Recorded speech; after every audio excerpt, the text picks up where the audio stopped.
I was standing in the back of the reception hall, watching my daughter's $80,000 wedding unfold, when she walked up to me with that smile I had seen 1,000 times before, the smile that meant she wanted something, the smile that meant I was about to be asked to do something I didn't want to do, but would do anyway because that's what mothers do. That's what I had been doing for 32 years.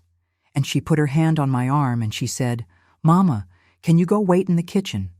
The photographer wants to take family photos, and Marcus's family, well, they're very particular about who's in the pictures, and since we thought it would be better if you just sat this one out." And I looked at my daughter, looked at this woman. I had raised this woman. I had sacrificed everything for this woman. I had worked 3 jobs to put through private school, and I said, "Excuse me." And she had the audacity to look annoyed, like I was being difficult, like I was making things harder than they needed to be. "Mama, please don't make this a thing. Marcus's parents are already uncomfortable, and we don't want to make it worse. Just go to the kitchen, have some cake, talk to the caterers, make yourself useful, make myself useful." I had just paid for half this wedding, had just written a check for $40. EUR0 that cleared out my savings account. And my daughter was telling me to go to the kitchen so I wouldn't embarrass her in front of her new in-laws, because they were uncomfortable. Uncomfortable with what? With the fact that I was black, with the fact that I was a working-class woman, with the fact that I wasn't born with a silver spoon in my mouth, like they were. My name is Diane Washington. I'm 53 years old, and I have worked as a nurse at Chicago Mercy Hospital for the past 28 years. I raised my daughter Tasha by myself after her father left us. When she was 2 years old, I worked doubles and night shifts. I missed holidays and birthdays. I sacrificed vacations and new clothes. I lived in a 1-bedroom apartment for 15 years, so Tasha could have her own room. I drove a car that broke down every other month because I was saving money for her college fund. I did everything. Everything a mother could do to give her child a better life than she had. And on her wedding day, the most important day of her life, she told me to go to the kitchen so her new husband's family wouldn't have to look at me. But here's what Tasha didn't know. Here's what Marcus and his bougie family didn't know. Here's what made me smile for.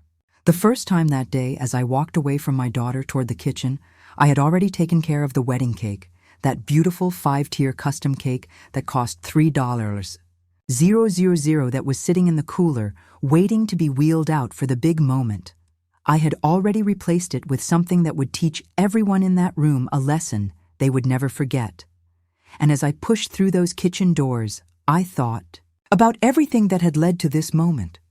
Thought about all the years of sacrifice, all the times I had swallowed my pride, all the moments when I had felt my daughter slipping away, becoming someone I didn't recognize, and I knew that. What I had done was going to change. Everything was going to humiliate Tasha. The way she had just humiliated me was going to expose the truth that everyone had been pretending didn't exist. And I was ready. I was so ready. Let me take you back. Let me tell you how we got here. Because you need to understand. You need to know why a mother would do what I did. Why I would deliberately sabotage my own daughter's wedding. Why I would plan for weeks to create the most spectacular moment of public humiliation that Tasha had ever experienced, because I didn't just wake up one day and decide to destroy my daughter's perfect day. No, this was the culmination of years of disrespect, years of being made to feel less than years of watching my daughter transform into someone who was ashamed of where she came from, ashamed of who I was, ashamed of the sacrifices I had made. So she could be standing in that reception hall in a $15,000 wedding dress, marrying a man whose family thought I was the help. Tasha was born on a cold January morning in 1992. I was 21 years old, working as a nurse's aide, living in a studio apartment in Southside Chicago. Her father, Daryl, had promised he would be there, promised he would support us, promised he would be a family man. But the minute I told him I was pregnant, he started pulling away, started staying out late, started coming home, smelling like other women's perfume. And by the time Tasha was 2, he was gone, moved to Atlanta, with a woman he had been seeing on the side, left me with a toddler and $200 in our joint bank account that he had cleaned out before he left. I remember standing in that studio apartment, holding Tasha while she cried for her daddy, knowing that he was never coming back, knowing that I was going to have to do this alone, knowing that every dream I had for my own life was over, because now my only job, my only purpose was to make sure Tasha had a chance at something better. And I made myself a promise that night, while I rocked my daughter to sleep. I promised her that she would never want for anything, that she would go to good schools, that she would have nice clothes, that she would know what it felt like to be loved and protected and valued, and I kept that promise. God knows I kept it. I worked my way up from nurse's aide to LPN, and then finally to registered nurse. It took me 12 years of night classes of studying, while Tasha slept, of writing papers during my lunch breaks, of falling asleep at my desk because I was so exhausted. But I did it because every promotion meant more money, and more money meant a better life for my daughter. When Tasha was 5, I moved us out of that studio apartment into a 2-bedroom in Englewood. It wasn't much. The neighborhood was rough. The schools were underfunded. The building had roaches, and the heat barely worked in the winter, but it was ours. Tasha had her own room, had a bed that wasn't a pull-out couch, had space to play, had a door she could close, and I was so proud that I could give her. That could give her something I never had. Growing up, I worked overtime every chance I got, picked up extra shifts on holidays, took on private nursing cases on my days off, and every extra dollar I made went into a college fund for Tasha. I opened a savings account when she was 6, and I made a rule every single paycheck, no matter what, 20% went into that account, even if it meant we ate ramen for a week, even if it meant I couldn't buy myself new work shoes, even if it meant we couldn't afford to go to the movies. I put that money away because I knew that education was Tasha's ticket out of Englewood, out of poverty, out of the struggle I had lived my entire life, and I was determined to give her that ticket. Tasha was a smart kid. Always had been.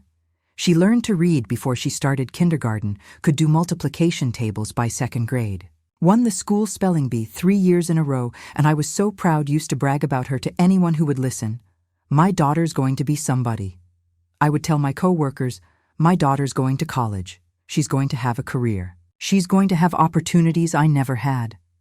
And people would smile, would nod, would say, "That's wonderful, Diane."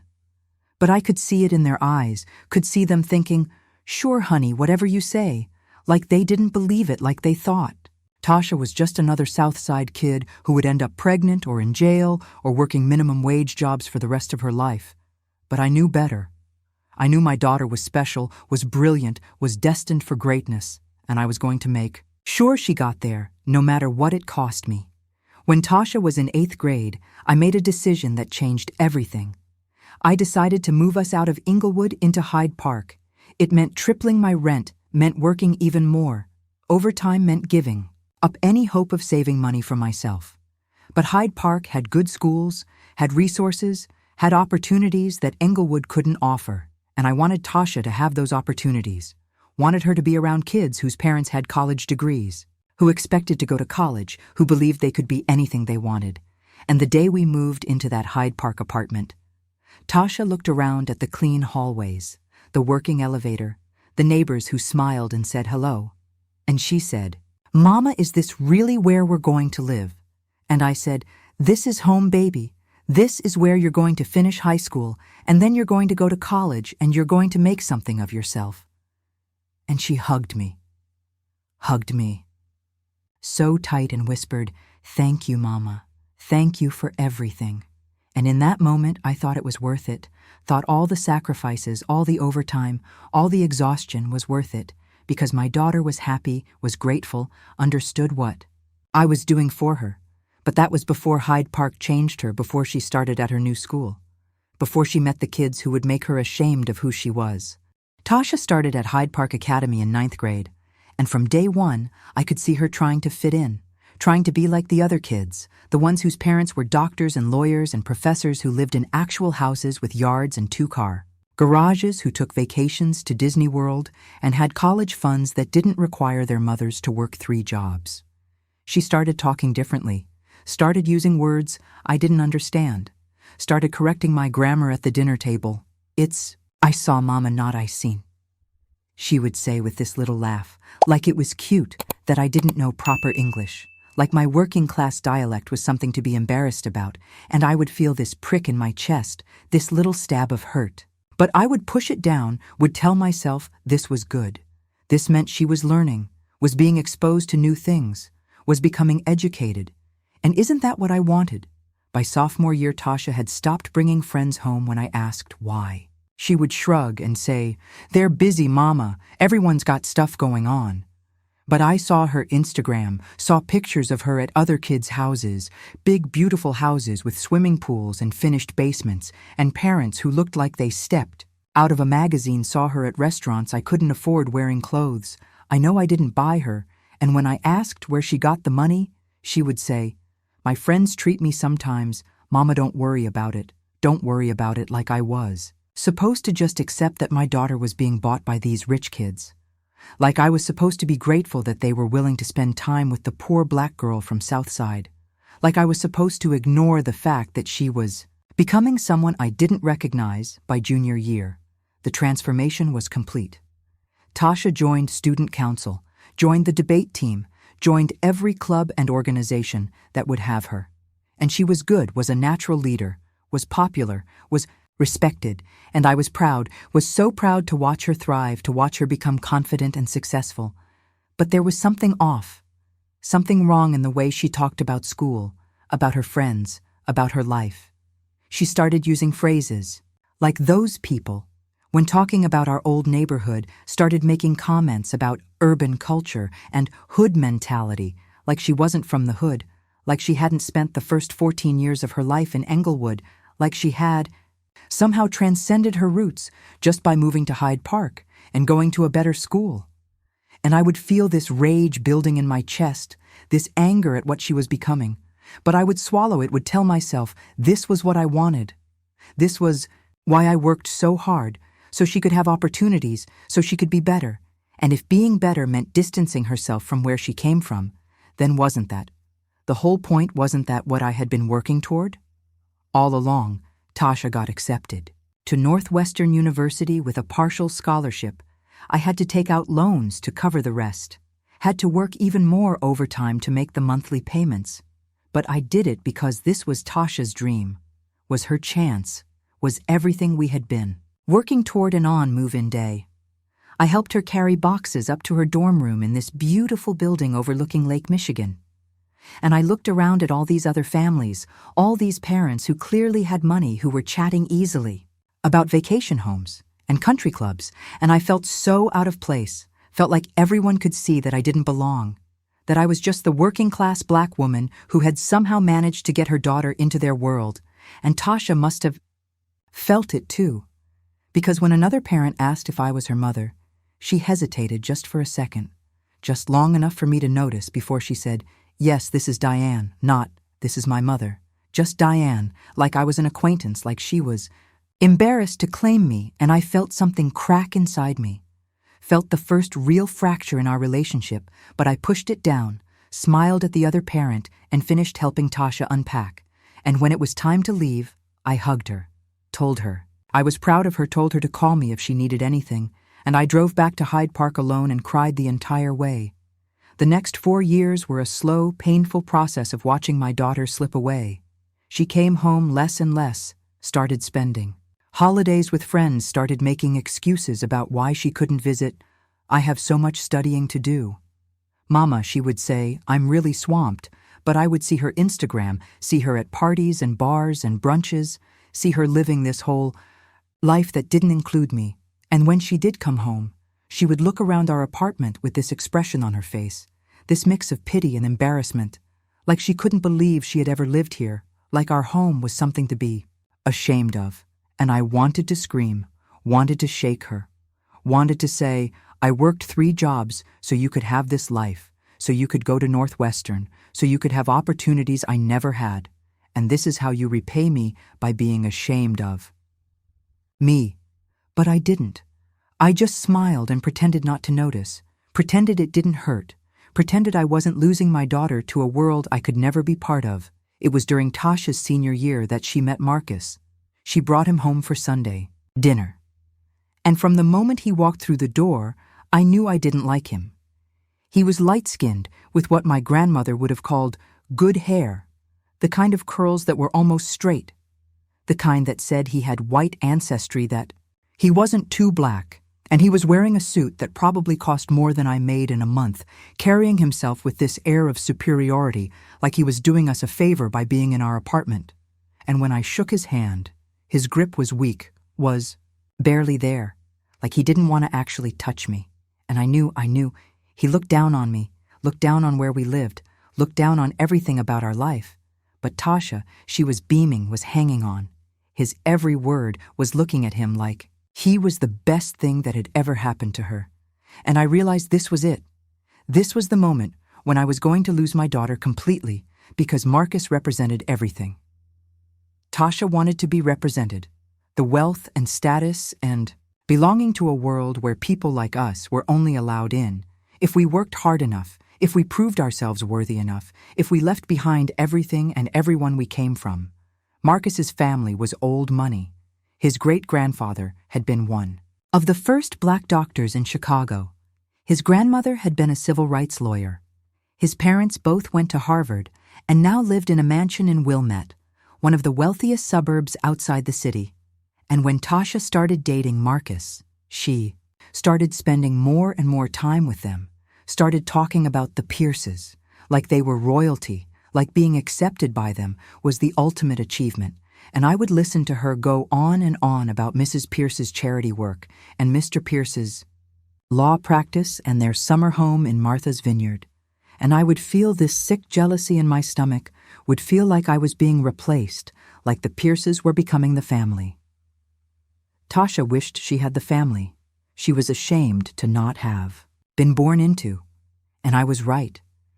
Because the more time Tasha spent with the Pierces, the less time she spent with me, the less she called, the less she visited, the less she seemed to remember that I existed at all.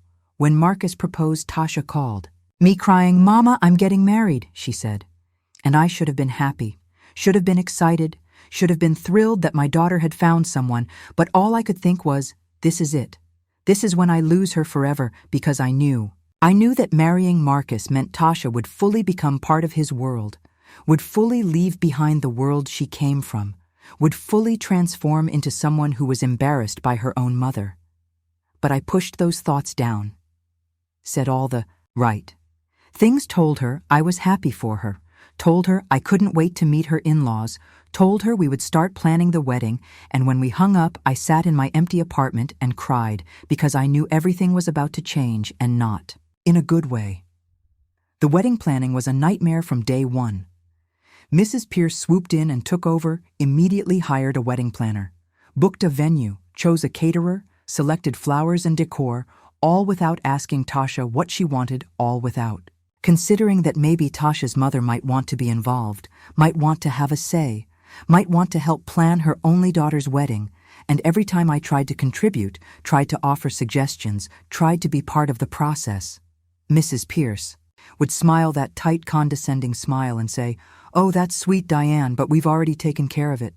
We want to make sure everything is perfect for our son's big day." Our son's big day. Like it wasn't Tasha's wedding, too. Like Tasha was just an accessory to Marcus. Like my daughter didn't matter as much as their precious son and Tasha. She just went along with it. Just let Mrs. Pierce make every decision, just seemed grateful to be accepted by this family that clearly thought she wasn't good enough for their son. The only thing Mrs. Pierce let me do was contribute money. "We're splitting the costs 50-50 with the bride's family," she announced at one of our planning meetings, looking at me with this expectant expression like she assumed I couldn't afford it, like she was testing me to see if I would back out. And I thought about saying no, thought about telling her I couldn't afford $40 for a wedding I had no say in. But then I looked at Tasha, looked at the hope in her eyes, the fear that I would embarrass her, the desperate need for me to prove I was just as good as the Pierces, and I said, "Of course I'll write the check today." And Mrs. Pierce's smile faltered just for a second, like she was disappointed that I hadn't failed. Her test hadn't proven that I was too poor to belong in their world, and I wrote that check knowing it was clearing out my entire savings. Knowing I was spending money I had been putting away for years for retirement, for emergencies, for the future, but I did it because I loved my daughter, because I wanted her to have the wedding she dreamed of, because I thought maybe if I proved I could keep up with the Pierces, maybe Tasha would stop being ashamed of me. Maybe she would remember that I was her mother and I deserved respect and gratitude for everything I had sacrificed for her. But that didn't happen. Instead, the wedding planning got worse. Tasha started making comments about my clothes. "Mama, you should really update your wardrobe," she said one day, looking at the dress I had worn to a bridal shower. "Mrs. Pierce knows a great personal shopper who could help you find something more appropriate, more appropriate." Like my clothes weren't good enough, like I was an embarrassment. She started criticizing my hair. "Have you thought about straightening it, Mama?" she asked. "Or maybe trying a different style, something more polished." Polished. Like my natural hair wasn't polished enough, like I needed to change who I was to be acceptable to her new family, and every comment, every criticism, every suggestion was like a knife. In my heart was proof that I was losing my daughter, that she was becoming someone I didn't recognize, someone who valued money and status over family and love and authenticity. The final straw came 3 weeks before the wedding. Tasha invited me to lunch, said she wanted to talk, and I went hoping. Maybe she wanted to apologize, wanted to acknowledge how she had been treating me, wanted to make things right before the wedding. But instead, she spent the entire lunch telling me about the seating chart, about how she and Marcus had decided to seat me at a table in the back with some distant cousins and family friends. "We thought it would be better," she said, not meeting my eyes. "If you weren't at the head table, we want to make sure Marcus's family feels comfortable in having you up front. Well, it might make things awkward." Awkward. I stared at my daughter, this woman I had raised, this woman I had sacrificed everything for, and I said, "Awkward how exactly?" And she sighed, like I was being difficult, like I was making this harder. "Then it needed to be, Mama, you know how it is? The Pierces are used to a certain type of event, a certain level of sophistication, and we just don't want anything to seem out of place." Out of place. I was out of place at my own daughter's wedding. Because I wasn't sophisticated enough, because I didn't have money, because I was just the working-class black woman who had ruined her life by getting pregnant at 21 and raising a child alone. I should have walked out, should have told Tasha. She was on her own, should have demanded my $40. Zero back. But I didn't. I just sat there, feeling my heart break, feeling every sacrifice I had ever made for her being thrown back in my face, and I made a decision in that moment. Sitting across from my daughter in that overpriced restaurant, I decided that if Tasha wanted to humiliate me, wanted to treat me like I was nothing, wanted to make me feel small and insignificant, then I would teach her a lesson. I would show her and Marcus and the entire Pierce family exactly what happens when you disrespect the woman who gave you everything. And the wedding cake was going to be my weapon, was going to be the vehicle for the most spectacular moment of public humiliation any of them had ever experienced. Let me tell you about the cake. The original cake. The one that cost $3. Zero was this towering 5-tier masterpiece. Each tier a different flavor decorated with handmade sugar flowers cascading down the sides, topped with a custom cake topper that looked exactly like Tasha and Marcus. It was beautiful, was perfect, was exactly what Tasha had dreamed of, and I knew that the cake cutting was going to be one of the most photographed moments of the entire reception. Knew that everyone would be watching, would be taking pictures, would be posting on social media. And that's when I would strike. I spent 2 weeks planning my revenge, reached out to my cousin Janice, who owns a bakery on the south side, and I told her what I needed, told her about the humiliation, told her about being told to sit in the back, told her about being treated like the help. And Janice, she understood, she had been there, had experienced similar treatment from people who thought they were better than us. And she said, "Diane, honey, I got you. I'm going to make you something special." something that will make a statement. And she did. She made me a cake that looked exactly like the original 5 tiers, decorated with sugar flowers, custom cake, topper, the works. But the inside was different, very different. The original cake had 5 tiers of different flavors. Vanilla chocolate, red velvet lemon, and strawberry Janice's cake had 5 tiers of truth. The bottom tier was decorated on the inside with printed photos. Photos of me working double shifts at the hospital. Photos of our old studio apartment. Photos of me at Tasha's school events, always alone, always working, always sacrificing the second tier. Had photos of report cards and honor roll certificates and acceptance letters. Everything Tasha had achieved, that I had made possible. The third tier had bank statements showing the college fund, showing the money I had put away, penny by penny showing the $40. 0100 I had just spent on this wedding. The fourth tier had screenshots. Screenshots of Tasha's Instagram posts, the ones where she talked about being blessed and grateful, without ever mentioning me. The ones where she posed with the Pierces like they were her real family, the ones where she seemed to have forgotten where she came from. And the top tier. The top tier had one single message printed on edible paper in big, bold letters. This is what disrespect looks like, 3 days before the wedding. I went to the venue, told them there had been a change in the delivery schedule for the cake, told them my cousin's bakery would be delivering it the morning of the wedding instead of the original bakery. And because I had paid for half the wedding, because my name was on the contract, they didn't question. It didn't think twice, just updated their records and confirmed the new delivery time, and I walked out of that venue knowing I had just set in motion something that couldn't be undone, something that was going to change everything. The day of the wedding, I got dressed in the outfit I had bought at Target, a simple navy dress and sensible heels. Nothing fancy, nothing that would draw attention because I didn't want to stand out, didn't want anyone to notice me until it was time, until the cake was revealed, until everyone saw the truth. I arrived at the church early, watched as guests filed in, watched as the Pierces held court, greeting everyone, making sure everyone knew how important they were, how generous they were to be welcoming Tasha into their family. And I stood in the back, watching and waiting and planning. The ceremony was beautiful. Tasha looked stunning in her $15,000 dress.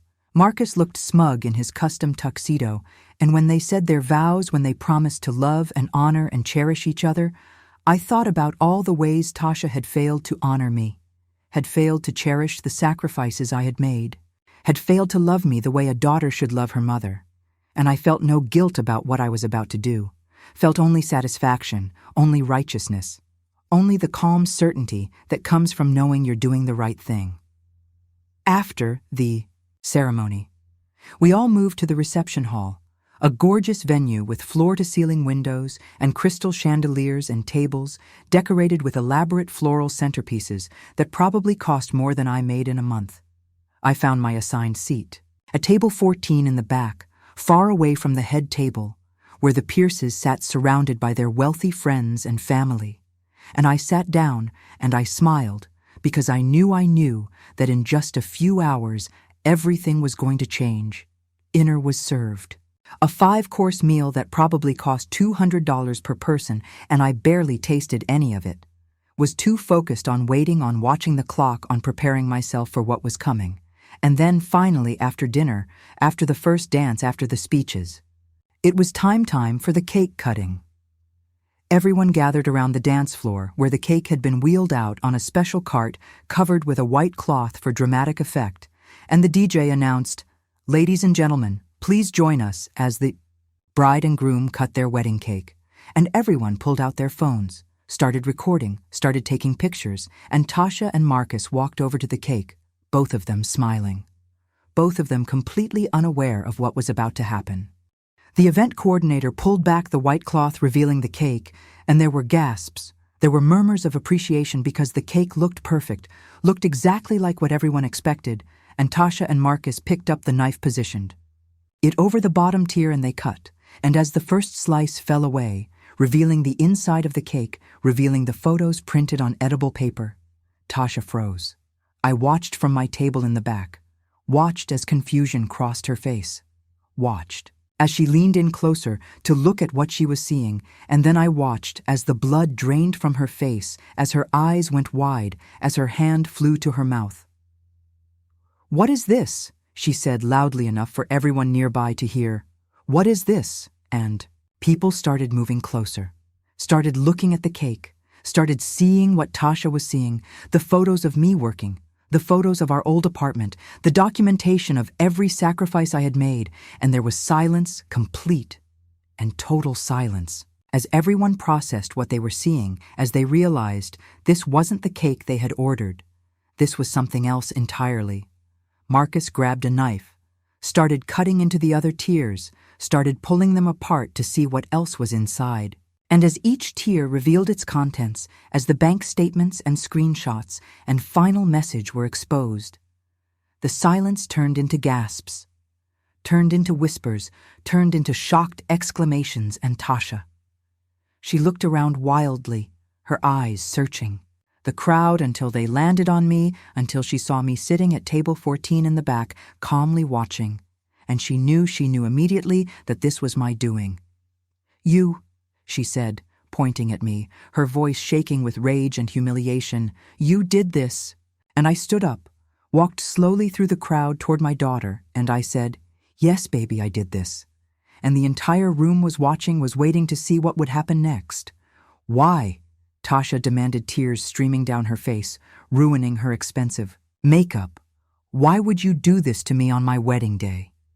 And I smiled a sad, bitter smile, and I said, "Because you told me to go to the kitchen, because you put me at table 14 in the back, because you've spent the past 4 years being ashamed of me, being ashamed of where you came from, being ashamed of everything I sacrificed to give you the life you wanted. And I decided that if you were going to humiliate me, then I was going to show everyone here exactly what that humiliation cost." Mrs. Pierce pushed through the crowd, her face red with anger. "This is outrageous," she sputtered. "Diane, how dare you ruin my son's wedding?" And I turned to her, turned to this woman who had spent months making me feel small, making me feel less than, and I said, "Your son's wedding, that's funny, because I thought it was my daughter's wedding too. But apparently I was wrong.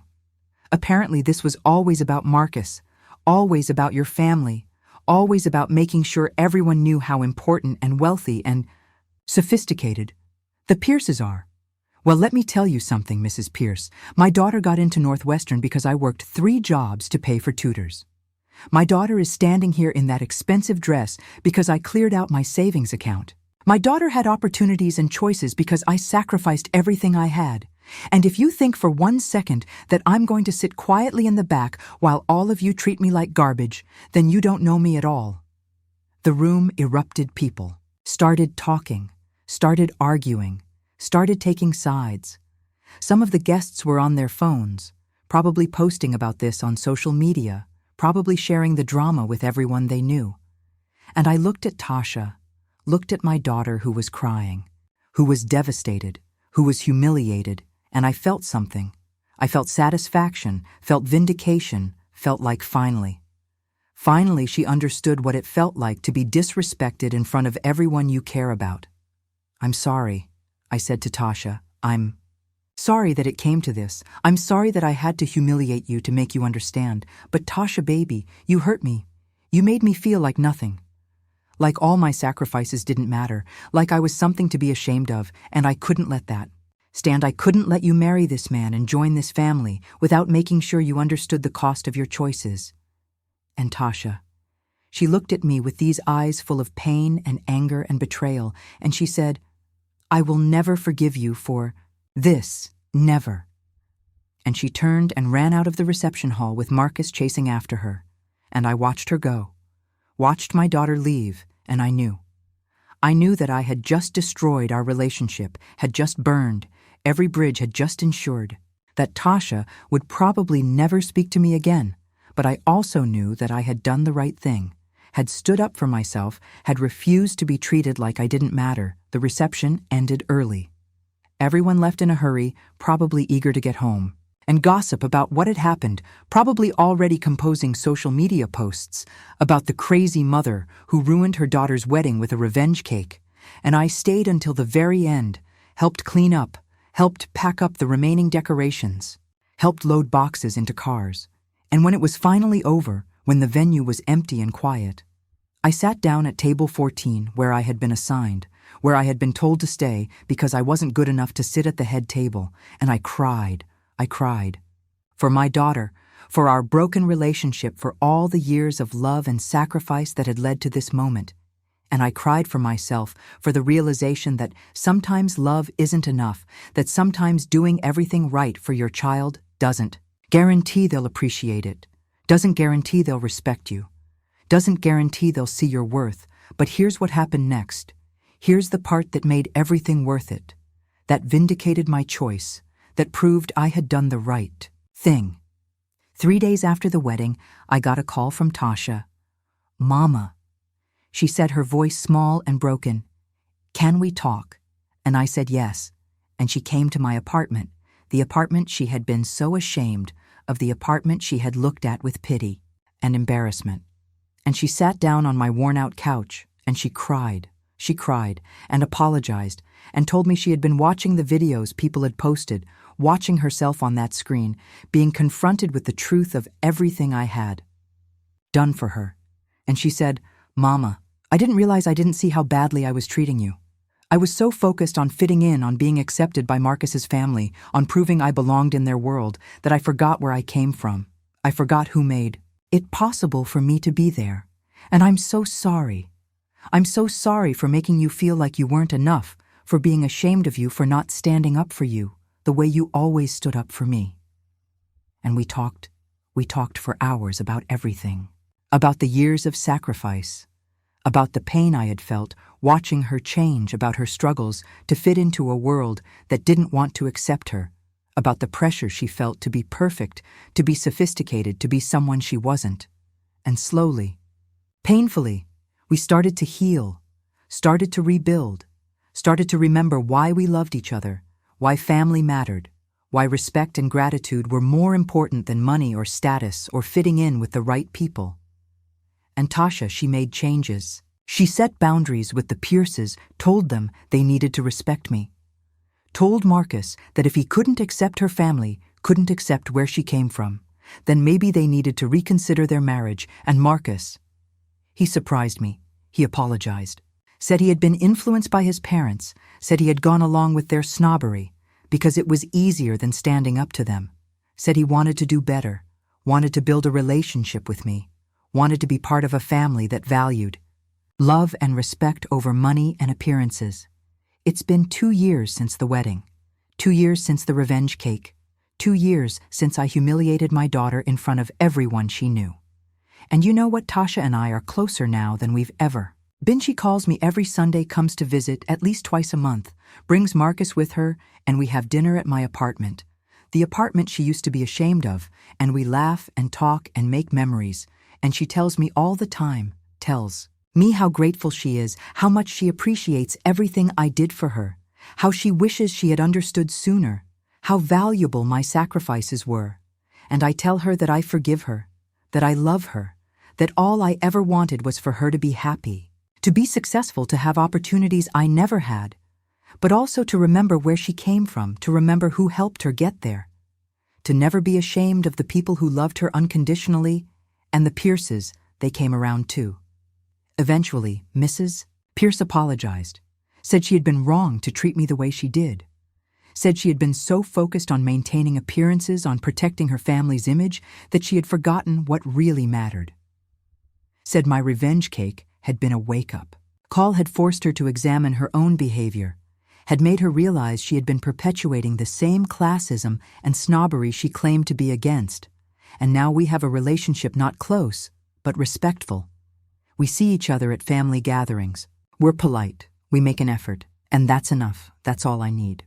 The revenge cake became famous in a way the story went viral. Videos were shared millions of times. People debated whether I was a hero or a villain, whether what I did was justified or cruel, whether public humiliation was ever an acceptable response. to private pain, and I read the comments, read the think pieces, read the social media debates, and I didn't care what strangers thought because I knew the truth, knew that sometimes you have to make a dramatic gesture to make people understand, knew that sometimes you have to humiliate someone to teach them about respect. Knew that sometimes love means setting boundaries, means demanding to be treated with dignity, means refusing to accept disrespect.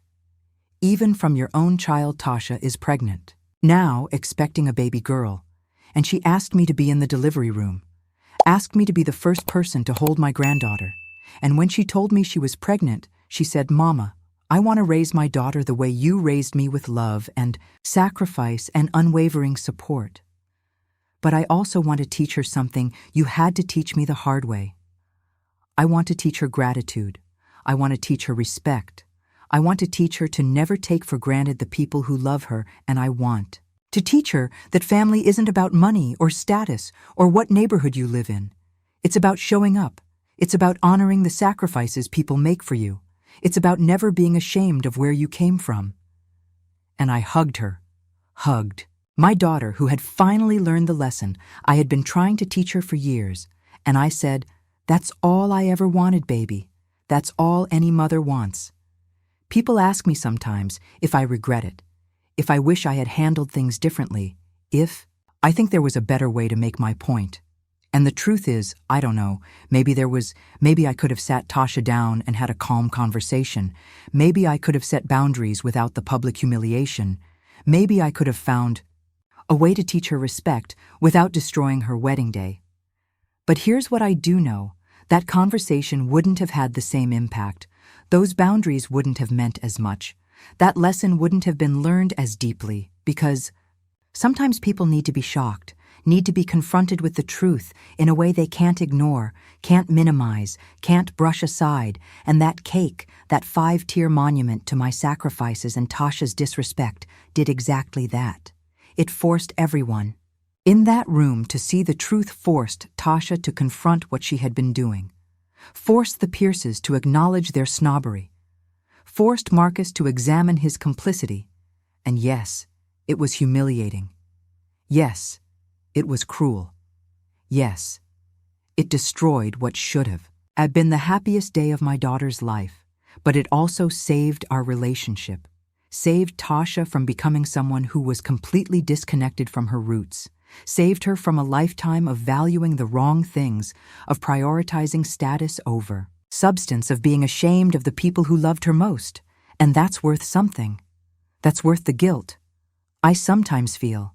That's worth the knowledge that I deliberately hurt my daughter. That's worth being called a monster by people who don't know the full story. Because at the end of the day, my daughter knows.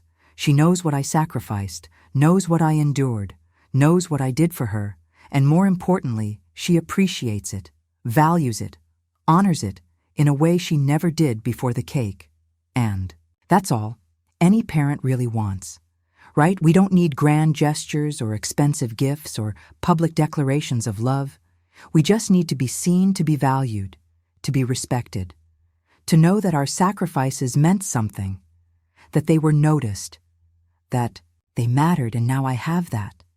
Now Tasha sees me, really sees me, and our relationship is stronger than it ever was before. The wedding. I still work at Chicago Mercy Hospital, still pull occasional double shifts, still live in the same Hyde Park apartment, still drive the same car that breaks down every other month, because even though Tasha and Marcus have offered many times to help me financially, to buy me a new car, to help me move to a nicer place, I don't need it, don't want it, because my life is my life, and I'm proud of it, proud of what I built, proud of how I survived, proud of the fact that I raised an incredible daughter on my own, without help, without support, without anyone telling me I could do it. And I don't need anyone's charity, don't need anyone's pity, don't need to be rescued, because I'm not someone who needs rescuing. I'm someone who does the rescuing, who sacrifices, who gives, who loves unconditionally. And that's enough. That's more than enough. Tasha throws me a birthday party every year. Now invites all my friends from the hospital, invites my cousins and my neighbors, invites people I've lost touch with over the years, and she makes a speech at every party about how grateful she is, about how much she appreciates me, about all the sacrifices I made, and the first time she did it. The first birthday after the wedding, I cried because it was everything I had ever wanted, was my daughter publicly acknowledging what I had done for her, publicly honoring me, publicly showing respect and gratitude and love. And I thought about that moment at her wedding when she told me to go to the kitchen, when she made it clear I wasn't good enough to be in the family photos, when she treated me like I was nothing. And I thought about how far we had come, about how much had changed, about how sometimes you have to break something completely before you can rebuild it stronger. The wedding photos are interesting. Tasha has them displayed in her house. But there's one photo that's different. One photo that she keeps in a special frame on her mantle. It's a photo of the cake, my cake, the revenge cake with all 5 tiers, cut open with all the photos and bank statements and messages visible, and underneath the photo, she has a small plaque that says, "A reminder to never forget where I came from and who helped me get here." And every time I see that photo, every time I see that plaque, I feel this surge of pride, because my daughter gets it. She understands. She learned the lesson, and she's making sure she never forgets it. Marcus and I have developed a relationship of mutual respect. He works hard to make Tasha happy, supports her when she visits me, always asks about my work, always treats me with kindness and consideration. And when I asked him once why he had changed, why he was so different from the man who went along with his parents' snobbery, he said, "Because that cake showed me who you are, showed me what you're capable of, showed me that you're not someone to be underestimated or disrespected." And honestly, Diane, I respect the hell out of what you did. Most people would have just swallowed. Their hurt would have just accepted being treated badly, would have just gone along to keep the peace. But you didn't. You stood up for yourself. You demanded respect. You refused to be diminished, and that takes courage. That takes strength. And I want my children to have a grandmother who teaches them that lesson, who shows them that sometimes you have to fight for your dignity, fight to be seen, fight to be valued. And I appreciated that. Marcus understood, appreciated that he saw my actions not as cruel or vindictive, but as a necessary assertion of my worth. The Pierce family. Dynamics changed, too, after the wedding. Mrs. Pierce started therapy, started examining her own classism, started working to be more aware of how she treated people who didn't come from her world, and she started volunteering at a community center in Southside Chicago, started working with young mothers who were struggling the way I had struggled. And one day she called me and said, "Diane, I want to apologize, not just for how I treated you, but for the worldview that made that treatment possible. I was raised to believe that money and education and the right connections made people valuable, and I passed that belief on to my son, and I nearly destroyed my relationship with him and with Tasha because of it. And I'm working to do better, to be better, to remember that everyone has value regardless of their bank account or their neighborhood or their job." And I accepted her apology, told her I appreciated her willingness to grow, told her I hoped we could build a better relationship moving forward, and we're not close, but we're friendly, we're respectful, we're working on it. Janice, my cousin who made the revenge cake, became something of a local celebrity. After the wedding, her bakery got flooded with orders from people who wanted custom cakes for their own revenge scenarios, for their own moments of public truth-telling, for their own declarations of, "I will not be disrespected." And Janice, she leaned into it, started advertising revenge cakes as a specialty, started charging premium prices, started building a whole business around helping people make dramatic statements. And she always tells people, "My cousin Diane, she started this whole thing. She showed me that sometimes food isn't just about nourishment or celebration. Sometimes it's about truth. Sometimes it's about justice. Sometimes it's about making people face what they've been avoiding." And I laugh when she says this, because I never intended to start a trend, never thought my personal moment of revenge would inspire others, but I'm glad it did. I'm glad that other people are refusing to accept disrespect, are standing up for themselves, are demanding to be valued. I think about that day. Often think about standing in the back of that reception hall, watching my daughter cut into that cake, watching the truth be revealed, watching everything I had been feeling for years finally being expressed in a way no one could ignore. And I remember the fear. I felt the uncertainty about whether I was doing the right thing, the knowledge that I was about to burn. Every bridge was about to destroy my relationship with my daughter, was about to become the villain in her story. But I also remember the relief, the catharsis, the sense of finally standing up for myself, of finally refusing to be diminished, of finally demanding the respect I deserved, and in that moment, standing in the back of that room watching chaos unfold. I felt powerful, felt strong, felt like for the first time in years, I was in control of my own story, was writing my own narrative, was refusing to be a supporting character in my daughter's life. And that feeling, that power, that sense of agency, it was worth everything, was worth the guilt, was worth the controversy, was worth potentially losing my daughter forever because I had spent 32 years being the giving tree, being the source of endless support and sacrifice and love, with nothing expected in return. And I was tired of being taken for granted, tired of being treated like my contributions didn't matter, tired of being made to feel small and insignificant, and that cake was my declaration of independence, was my way of saying, I matter too, I deserve respect, too, I will not be invisible anymore. Tasha tells them the story of her wedding, tells them about the cake, about the humiliation, about the lesson she learned, and she always says, my mother is the strongest woman I know. She raised me by herself. She worked 3 jobs. She sacrificed everything so I could have opportunities, and instead of being grateful, I was ashamed of her. I treated her like she was an embarrassment, like she wasn't good enough to be part of my new life. And she could have just accepted that, could have just swallowed her hurt and continued to give and give and give. But she didn't. She stood up for herself. She demanded respect, and she taught me the most important lesson I've ever learned, that the people who love you, who sacrifice for you, who show up for you, deserve your gratitude, deserve your respect, deserve to be honored, not hidden. And when people ask her if she's angry about what I did, she says at first I was humiliated and furious, and I thought I would never forgive her, but now I'm grateful because that cake saved me from becoming someone I didn't want to be, someone who valued all the wrong things, someone who would have spent her whole life chasing acceptance from people who didn't really matter while ignoring the one person who mattered most. My granddaughter was born 3 months ago. Tasha named her Diane after me, and when I held her for the first time, when I looked into those tiny, perfect eyes, I made her the same promise I made her mother 32 years ago. I promised her she would be loved and protected and valued, and I promised her something else too. I promised her that she would be raised to understand gratitude, to understand respect, to understand that the people who sacrifice for you deserve to be honored, not hidden.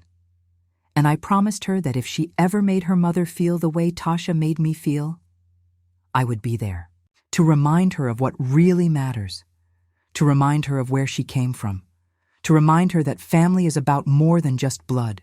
It's about showing up. It's about appreciation. It's about never taking for granted the people who love you unconditionally. People still talk about the wedding, still share the videos, still debate whether what I did was justified, and I've made peace with being the villain in some people's stories, with being the cautionary tale about taking revenge too far, with being the example of what not to do when your feelings are hurt, because I know the truth. Know that what I did saved my relationship with my daughter. Know that sometimes love means setting boundaries, means demanding respect, means refusing to accept being treated as less than. And if that makes me a villain, then so be it. I'll be the villain who taught her daughter a lesson about respect. I'll be the villain who refused to be invisible. I'll be the villain who stood up for herself and demanded to be valued. Wedding venue banned revenge cakes after our wedding, added a clause to their contracts that all cakes must be inspected before being served to ensure no unauthorized modifications have been made. And when I heard about this, I laughed because it meant they knew. They knew that what I did had power, had impact, had the potential to be replicated, and they were scared. Scared that other mothers, other family members, other people who felt disrespected would follow my example, would use food as a weapon, would turn celebrations into moments of truth and good. Let them be scared. Let them know that people won't just accept being treated badly, won't just swallow their hurt, won't just disappear quietly into the background. Tasha and Marcus renewed their vows. Last year had a small, intimate ceremony with just close family and friends. And this time I sat in the front row.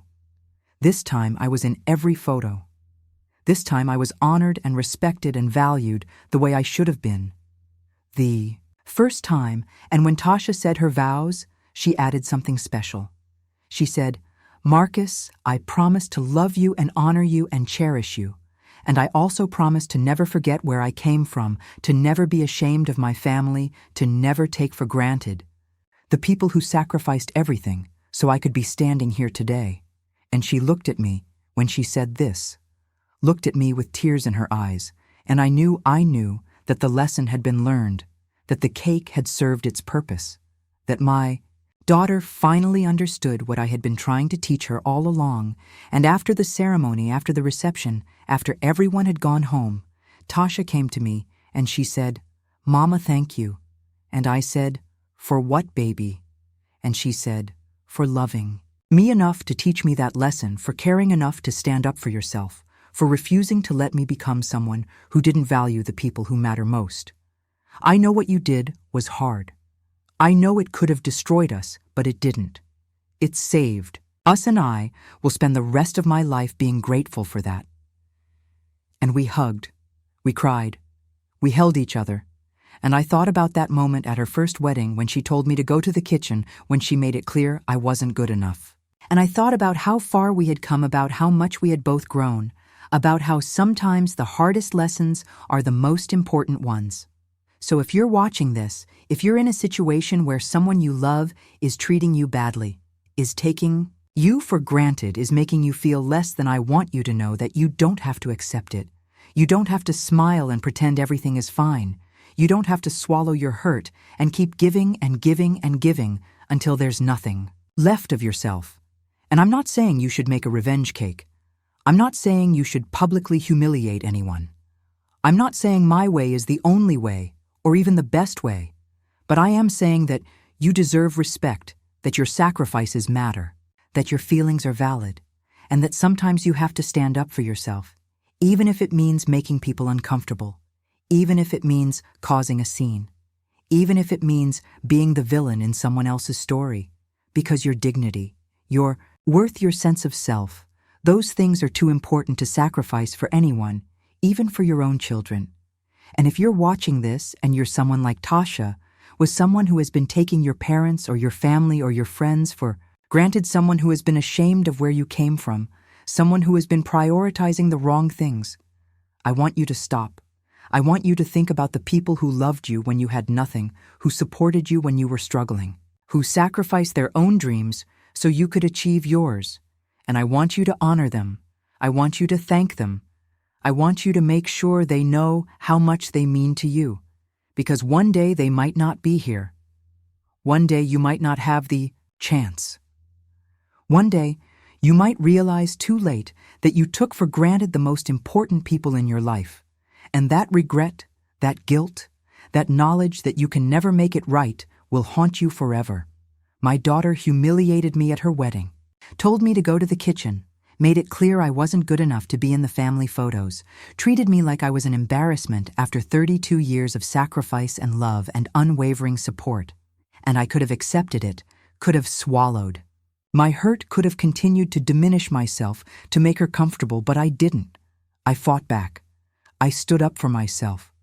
I created a moment that forced everyone to see the truth. And yes, it was dramatic. Yes, it was painful. Yes, it destroyed what should have been a perfect day, but it also saved my relationship with my daughter.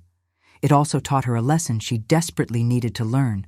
It also showed her that some people can't be taken for granted, can't be pushed aside, can't be made invisible. And that lesson, that understanding, that shift in perspective was worth every moment of chaos, worth every accusation of cruelty, worth every person who called me a monster, because at the end of the day, my daughter knows, she knows what I did for her. She knows what I sacrificed. She knows that I matter, and that's all I ever wanted. So thank you. Thank you for listening to my story. Thank you for not judging me too harshly. Thank you for understanding that sometimes love looks like revenge. Sometimes teaching looks like humiliation. Sometimes saving a relationship means first destroying it. And if you got something from this story, if it made you think about your own relationships, your own boundaries, your own willingness to accept disrespect, then I'm glad I shared it. I'm glad my moment of revenge became something bigger, became a lesson, became a reminder that everyone deserves respect, that everyone's sacrifices matter, that everyone has the right to demand to be valued. And if my story helps even one person stand up for themselves, helps even one person set boundaries, helps even one person refuse to be diminished, then it was all worth it, every moment of it. And to my daughter, to Tasha, to the woman who learned the hard way what it means to honor your mother, I want you to know, I love you, I forgive you, and I'm so proud of the woman you've become, proud of the mother you're going to be, proud of the fact that you were willing to learn, willing to grow, willing to admit you were wrong and change. And that's all any parent can ask for. That's the greatest gift a child can give. That's the proof that all the sacrifice, all the love, all the hard lessons were worth it. So keep being that woman, keep honoring where you came from, keep teaching your daughter what you learned, and know that I will always be here, always be your mother. Always be the woman who loves you enough to teach you the hard lessons, even when it hurts, even when it costs me, even when it makes me the villain, because that's what mothers do. That's what love looks like. That's what family means. Did you enjoy this story? Have you ever been in a situation where someone you loved took you for granted, where you felt invisible, where you had to make a dramatic gesture to be seen? I want to hear about it in the comments below, because these stories, these moments of standing up for yourself are important, are powerful, are reminders that we all deserve respect, that we all matter, that we all have the right to demand to be valued. And if this story resonated with you, if it made you think about your own life, your own relationships, your own boundaries, then please hit that like button and subscribe to my channel, because I have more stories, more lessons, more moments of truth that I want to share with you. There's a whole playlist of family drama stories on my channel. Click the video on your screen right now to watch the story of a mother-in-law who discovered her son's wife was hiding a devastating secret that changed everything. These stories will make you think, will make you feel, will remind you that family is complicated, that love is hard, that sometimes the people closest to us are the ones who hurt us the most, but also that healing is possible, that relationships can be repaired, that lessons can be learned. See you in the comments. And remember, never let anyone make you feel like you don't matter, like your sacrifices don't count, like you should just accept being treated badly because you matter. Your feelings matter. Your dignity matters. And you have every right to stand up for yourself, no matter what anyone else thinks. Stay strong, everyone. And know that sometimes the hardest thing you do is also the right thing.